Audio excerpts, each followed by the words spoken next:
नहीं देले। रुका अबे तोहर व्यवस्था करत आनी।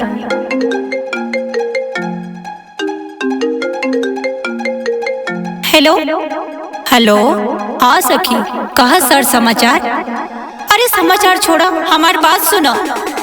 जय हे रे जय हे सखियनुवा, जय हे सखियनुवा रे, कि हम तापिया जी के होई गईनी बांधु आसा, मरी है मोर मजानुवा रे, कि हम तापिया जी के होई गईनी बांधु आसा, मरी है मोर मजानुवा रे।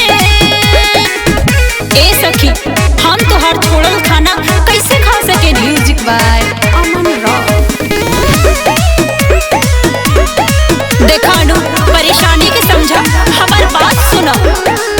हम जैसे मननी यारे तो हो के मनी है, जानवों से ज्यादा हमरा जानवा के जनी है, जानवा के जनी है। बुझलू न मोर परेशानिया गोरी, जार देलू जियते जवनिया गोरी, कि धोखा से जूझतानी, बात सब बुझतानी, सांप नइखियन हुआ रे। ए सखी, हमरा यार के संभाल ले।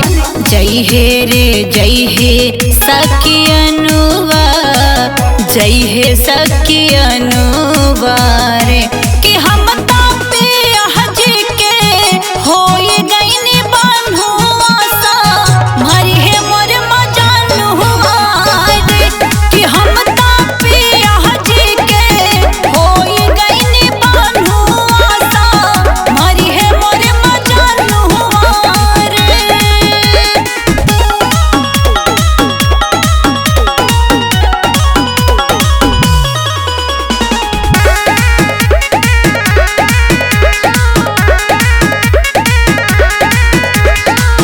पीएस लालू साथे बाने ससुराल में, सब सुख दी है सखी ओकरा के प्यार में, ओकरा के प्यार में।